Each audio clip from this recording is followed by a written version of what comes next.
What's up, homies? Welcome to another episode of the Homeys Real Estate Podcast. This is your host, Anthony. I'm Angel. I'm a realtor. I'm a lender. And together, we're going to break down what's happening in this crazy real estate market. It's the beginning of the month. What time is it, Angel? It is market update time for the month of November. Yeah, exactly. So November data just came out. We're going to analyze it, give you the breakdown, and then our predictions moving forward. And this is for the county of Los Angeles. So if you're listening to this on Spotify, on Apple Podcasts, I highly recommend checking out our YouTube version or any form of social media. That way you can see these charts. I think it's a little bit easier to digest. And with that said, I'm just going to go ahead and jump right into it, Angel, like we typically do. Just rocket rounds. Go over all the data quickly. So first things first, median sales price in Los Angeles County, it increased $3,000 from October to November, right? We anticipated prices dropping because they typically tend to drop as we head into the colder seasons of the year. However, it's still up 13% year over year, so that's still quite a bit of appreciation.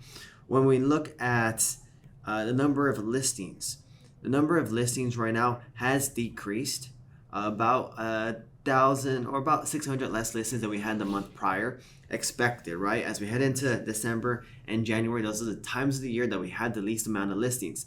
However, in comparison to the last 5 years, that's about 3,000 less listings than we typically have in November or December. So that's quite a bit, actually more than that. I want to say about 4,000 to 5,000 less listings. So yes, there's less homes being sold, or at least actively being sold, than there were in the previous 5 years. When we take a look at median price per square foot, which is also a really strong indication of whether prices are actually dropping or increasing or staying steady, it did increase slightly from $552 to $554.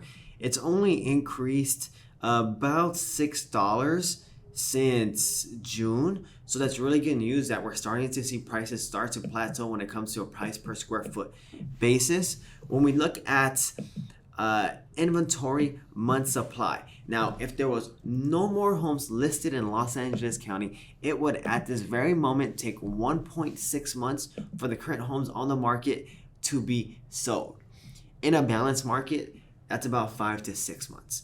In a buyer's market where the buyers have the leverage, it's 6+ months. Now, in the last 5 years, we haven't even been in a balanced market. In the last 5 years, at our highest peak, it was at about 4, and that was in 2016. So we've been in a seller's market for quite some time already.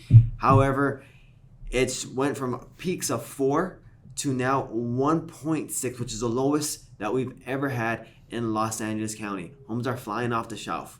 When we look at median days on market, it has kind of plateaued. So we were at our lowest at 9 in May, June, which is expected. There's more buyers in the spring. And then when we head into the winter, homes tend to stay on the market a little bit longer because there's less buyers actively looking. So right now we're at 12. It was 12 in October, it's 12 in November, right? And then lastly, when we look at closed volume, right? Closed volume is the number of homes sold times the sales price, and that gives you your closed volume. We're looking at 13.3 billion or almost $13.4 billion in closed volume. Now, it has dropped significantly from our peak in June, but it's expected as we head into the holiday season. There's less buyers actively looking, less sellers putting their homes on the market. It's still up 14% year over year. It's still a record by far in November. So that's really good news for the real estate market's vitality in general. Angel, what catches your attention about this Los Angeles County real estate update? I mean, I feel like it's the market staying stable, right? Like I thought it was going to decrease. That was my prediction. Home prices actually went up just a tad. Mine too. Days on the market still the same, so it's not, it's still very competitive. Was it 12 days? I think it was. Yep, 12 days on the market. So that's a little better than how it was. Obviously, beginning of the year was less than 10 days, but despite usually being a slower season, November is usually one of those slower seasons or slower times of the year. It's still relatively a very competitive market, right? So Very interesting to see, because next month is really going to be a better indication, because the holiday started this month, right? So if people were putting in offers this month, they're going to close next month. So that's going to translate over to the December and December market update, excuse me.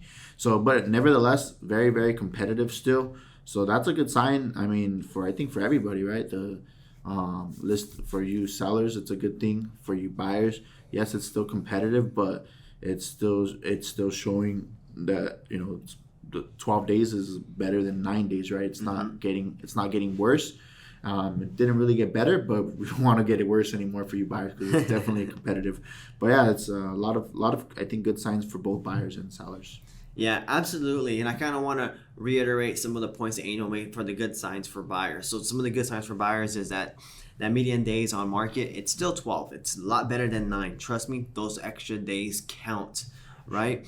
When we look at median sales price, yes, it went up, but it hasn't really gone up all that much, right? At our peak in June, it was $835,000. Now it's $815,000, right? So it's gone down $20,000 from that point, right? Yes, it increased $3,000, but that's not that much. And then when we look at median price per square foot, similarly, it's only gone up $2 more per square foot, right? And this is also a really good indication of whether prices are actually really going down or not, because you can see in other markets that, hey, median sales price is actually, declining, but the price per square foot is increasing. So are you really getting, a better deal, right? No, you're not, because the price per square foot is higher. You're paying more for the same size home. So it's a good indication right here that, it's starting to really plateau. So that's a good news for you buyers. Now, the good news for you sellers is that, yes, prices went up a little bit, right? Yes, we have a little bit amount of active listings, right? Yes, the inventory month supply is as low as it's ever been, right? 1.6, so you're going to have more competition for your homes, theoretically, right? If there's more buyers actively looking. Now, that's always up in the air, because typically during the holiday season, buyers tend not to look as much, right? So we won't really see it. What we saw is, median sales price did increase a little bit, which is a little bit odd. But when we look at median sales price historically, like what month is the lowest sales price month of the year, it's always January. January, for some reason, tends to be the month, and I think it's because December is the month that everyone's really looking for homes, right? Or I guess December is the month for most of the holidays, and those homes don't close until January. That January tends to be the lowest month of the year, right? So this could be, a win or lose situation for both buyers or sellers, right? Buyers, because there's going to be less homes on the market, but some of these homes tend to sell for a little bit more, right? And then same thing for you sellers. So with that said, Angel, what do you predict is going to happen to the real estate market for the remainder of the year? I know our projections were for it to fall a little bit, right? And it didn't fall. It went up $3,000 to $815,000. I think we're projecting somewhere along the lines of $790,000 they would finish the year off. So what are your projections here? So I'm gonna stick with the stance. I do think it is gonna slow down a bit. Just how I said, November is really gonna the escrows or the deals closed in November, but really started for the most likely in October, right? So November now is where it was Thanksgiving. People are getting ready for the holidays. So I do expect it to slow down this month, as whatever was open in the month of November is going to translate over to that December market update, right? So I think I would assume when we're doing this in the beginning of January that December, that it would go down just a little bit. I don't think too much now anymore. I was predicting, we said a little larger of a decrease, but yeah, maybe around, I think 810 to 815 it ends the year at. And then days on market, I would expect it just to go up maybe a day, maybe two, just because less people are going to be out there actively looking, which means you people who have been looking for some time, keep the gas, your foot on the gas pedal and keep looking, because a lot of people are going to be taking breaks right now, and this is a great time take advantage of the people who are deciding to take those breaks. Yeah, absolutely. Jacob, I want you to zoom in on me for this one right here. Okay? Look at homes during holiday weekends. There's a lot coming up. We have Hanukkah. We have Christmas, Chinese New Year's. There's a lot more coming up within this next 45-day span. And what we've seen historically is that a lot of buyers tend to take this time off. So it's a lot less competitive. So if you want to get a good deal, look during these weekends. Trust me, right? It's going to be in your best interest, okay? So that's a nugget that I have here. I've had several clients they double down on this and they've done it and they've gotten their offers accepted. So I 100% recommend this. Angel, what's another tip aside from looking on holiday weekends that you want to give to either a buyer or a seller right now? I mean, I'm trying to think something that I haven't said. It's kind of hard, right? Because it's really all repetitive.